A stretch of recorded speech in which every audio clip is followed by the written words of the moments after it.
Assalamualaikum warahmatullahi wabarakatuh.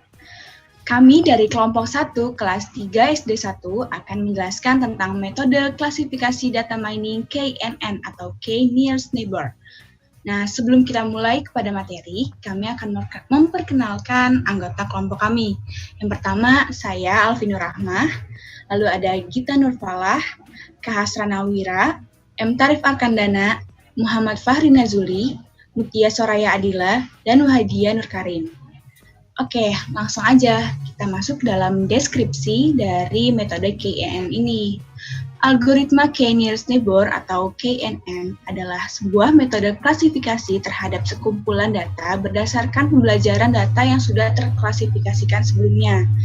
Nah, selanjutnya ada ilustrasi nih untuk metode KNN ini. Jadi, berdasarkan cerita awal mulanya atau bagaimana metode ini berjalan itu seperti bertanya pada tetangga. Bagaimana sih? Jadi misalkan kita diundang ke dalam sebuah pertemuan, namun Anda tidak tahu tema dari pertemuan tersebut apa, kegiatan apa saja yang ada di sana, ada siapakah saja yang ikut dalam kegiatan itu. Anda benar-benar tidak tahu apakah pertemuan itu akan bermanfaat atau tidak. Nah, tapi Anda tahu nih beberapa teman Anda diundang juga dalam acara tersebut. Lalu dalam kondisi seperti ini, apa yang akan Anda lakukan? Lanjut. Cara yang biasanya dilakukan itu untuk menangani dalam masalah seperti ini, kita bertanya kepada teman-teman apakah mereka akan datang atau tidak kan untuk datang ke pertemuan tersebut. Biasanya orang-orang yang kita tanyakan itu pasti adalah orang-orang yang dekat dengan kita. Nah, definisi dekat dengan kita itu bisa dari tetangga, kelas, atau mempunyai hobi yang sama, atau kesukaan yang sama. Nah, ini merupakan gambar dari konsep KNN. Pada grafik X1 dan X2 ini menunjukkan atribut yang menunjukkan kedekatan.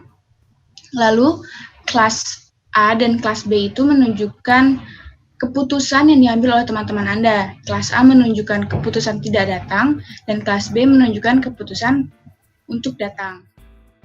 Ini merupakan konsep gambar dari algoritma KNN. Dan titik-titik yang ada dalam grafik ini merupakan keputusan yang diambil oleh teman-teman Anda, seperti pada ilustrasi sebelumnya. Kelas A menunjukkan bahwa keputusannya untuk tidak datang ke dalam pertemuan tersebut, dan kelas B menunjukkan keputusan untuk datang.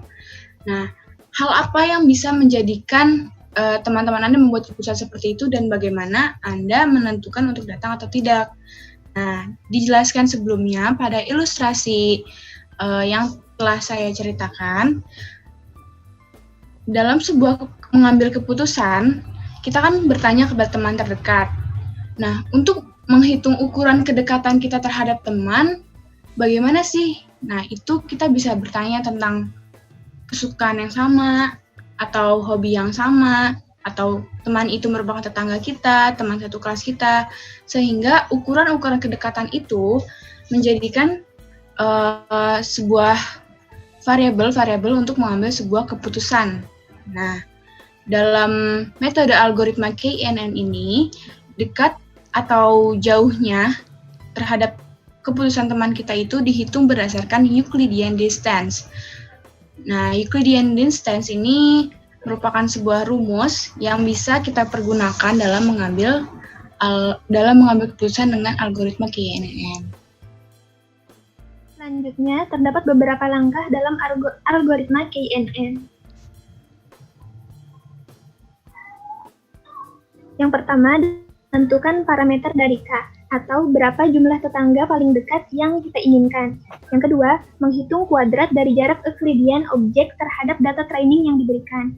Yang ketiga adalah mengurutkan hasil dari kuadrat jarak tersebut secara ascending atau dari tinggi ke rendah. Yang selanjutnya adalah mengumpulkan berdasarkan kategori yang tersedia dan nilai K yang diinginkan. Yang terakhir adalah memilih kategori berdasarkan mayoritas sehingga dapat diprediksikan objek termasuk ke dalam kategori yang mana. Nah, di sini ada contoh praktek dari implementasi algoritma KNN ini.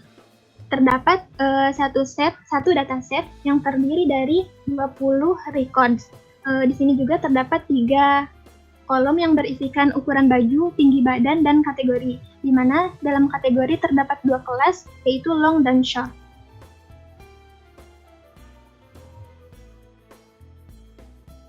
Yang selanjutnya adalah contohnya dengan perhitungan manual.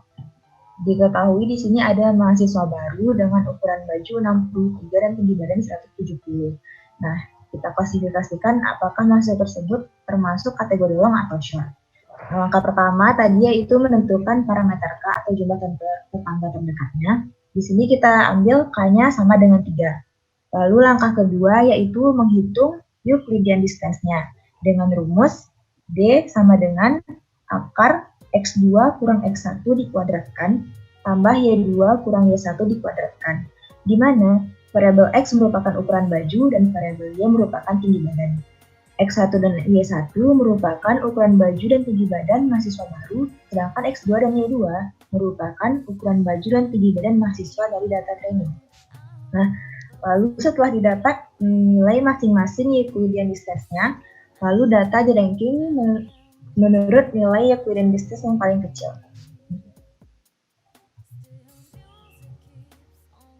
Setelah data di-ranking, data diurutkan menurut nilai Euclidean distance-nya dari yang paling kecil ke yang paling besar.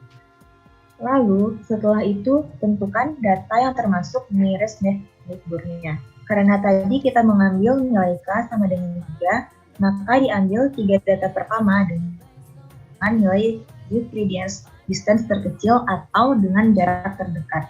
Lalu, sesuai pengkategorian, kita periksa apakah ketiga data tersebut termasuk kategori long atau kategori short. Nah, dari data di sini dapat kita lihat bahwa ketiga data tersebut merupakan kategori long dengan perbandingan 3:0. Karena 3 lebih besar dari 0, maka dapat kita simpulkan bahwa ukuran baju mahasiswa baru dengan ukuran baju 60 dan tinggi badan 170 memiliki kategori. Selanjutnya kita akan mempraktekkan menggunakan tools R. Pertama kita import dulu library lattice ggplot caret and A1071.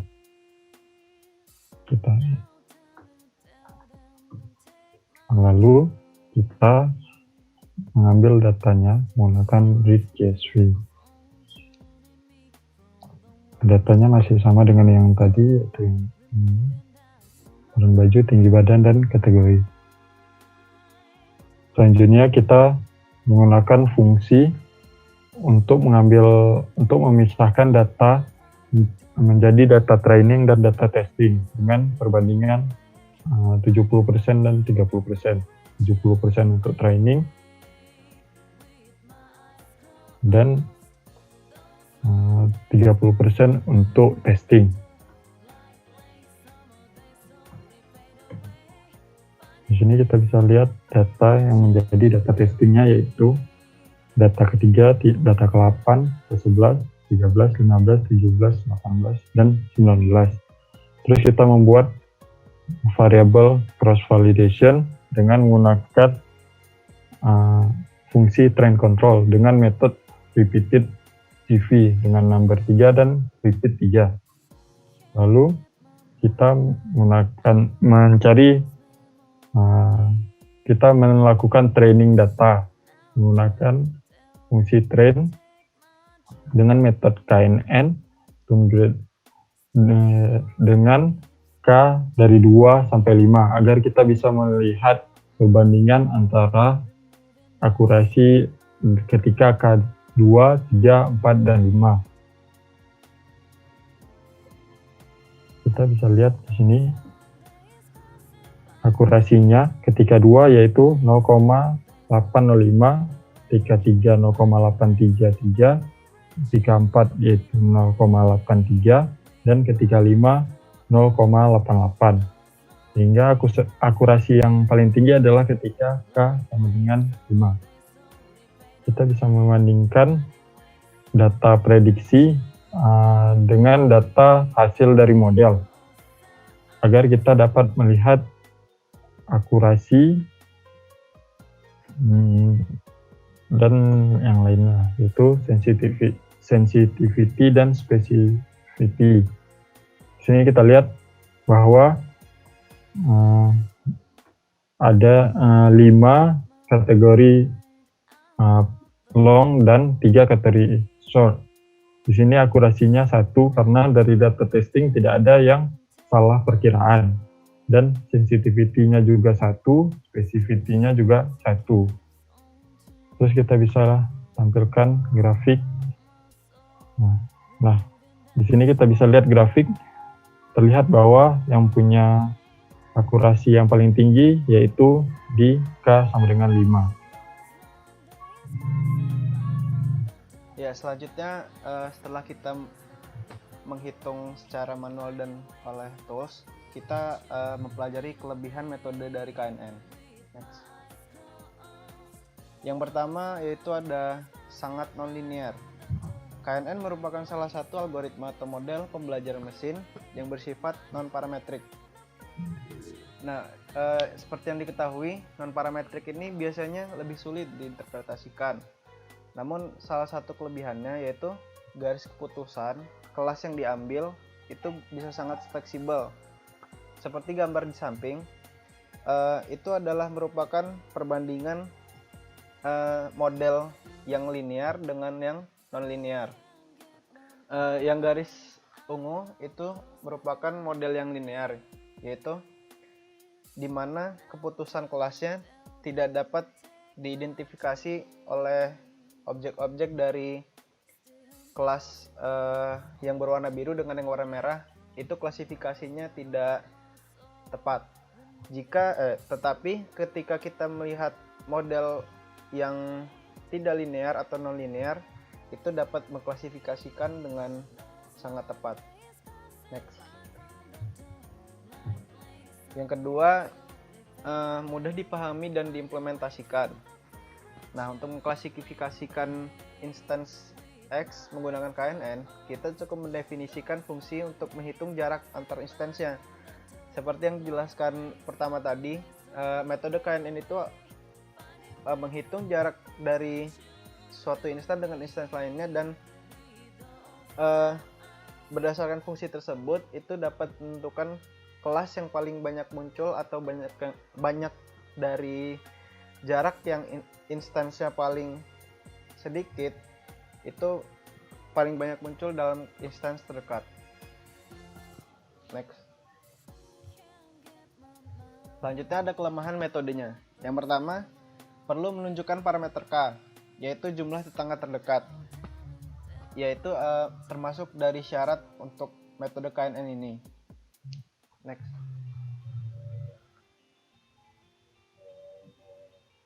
Yang kedua, tidak menangani nilai yang hilang atau missing value secara implisit. Nah, ketika nilai hilang pada satu atau lebih variabel dari suatu instance, perhitungan jarak instance tersebut menjadi tidak terdefinisi seperti data di kanan gambar ini. Tetapi ada solusinya. Solusinya yaitu nilai data yang hilang itu bisa diimputasi atau diisi dengan nilai rata-rata variabel tersebut. Kelemahan yang ketiga itu sensitif terhadap data pencilan. Metode KNN bisa jadi sangat fleksibel jika K kecil. Fleksibilitas ini mengakibatkan metode KNN ini cenderung sensitif terhadap data pencilan. Nah, seperti gambar itu, gambar sebelah kiri yang nggak ada data pencilan, sebelah kanan itu ada data pencilan. Nah, ketika data outlier itu dimasukkan ke dataset, maka data yang sudah terklasifikasi akan menjadi salah klasifikasi. Selanjutnya, rentan terhadap variabel yang non-informatif. Nah, meskipun kita telah menstandarisasi rentang variabel, KNN ini tetap tidak dapat mengetahui variabel mana yang signifikan. Seperti pada gambar itu, variabel A dan B itu sama-sama memiliki rentang dari 0 sampai 1. Nah, klasifikasi ini sebetulnya bisa dilakukan menggunakan variabel A saja, tapi KNN ini tidak dapat mengetahui bahwa variabel B tidak informatif. Jadi solusinya itu dengan memberikan bobot pada variabel dalam perhitungan jarak antar instance. Variabel yang non-informatif kita beri bobot yang kecil. Selanjutnya, rentan terhadap dimensionalitas yang tinggi.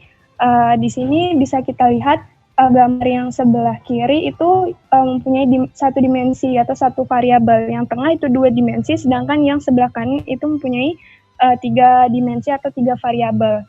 Nah, KNN ini adalah salah satu algoritma yang paling rentan terhadap tingginya dimensionalitas. Itu karena semakin banyaknya dimensi atau semakin banyaknya variabel, ruang yang bisa ditempati instance semakin besar, sehingga semakin besar pula kemungkinan bahwa tetangga terdekat dari suatu instance itu sebetulnya sama sekali tidak dekat. Selanjutnya, rentan terhadap perbedaan rentang variabel. KNN ini menganggap semua variabel itu setara, seperti pada gambar. Itu ada variabel A dan variabel B. Yang variabel A itu rentangnya dari 0 sampai 1000, sedangkan variabel B dari 0 sampai 10. Nah, kuadrat selisih 2 nilai variabel B itu nggak akan lebih dari 100, sedangkan untuk variabel selisihnya bisa mencapai 1 juta. Nah, hal ini bisa mengecoh KNN sehingga KNN menganggap bahwa A itu tidak membawa pengaruh dalam perhitungan jarak karena rentangnya sangat besar. Jadi untuk mengatasi rentang itu biasanya dilakukan pre-proses berupa standarisasi rentang semua variabel sebelum menerapkan algoritma KNN. Yang terakhir itu nilai komputasi yang tinggi. Nah, untuk mengklasifikasikan sebuah instance X, KNN harus menghitung jarak antara X dengan semua instance lain dalam dataset. Nah, jika dataset yang kita miliki itu berukuran besar, misalnya terdiri dari banyak instance atau banyak variabel, proses ini bisa jadi sangat lambat. Oke guys, sekian materi dari kami. Mohon maaf jika ada kekurangan atau kesalahan. Jangan lupa like, comment, dan subscribe di channel ini ya. Thanks guys!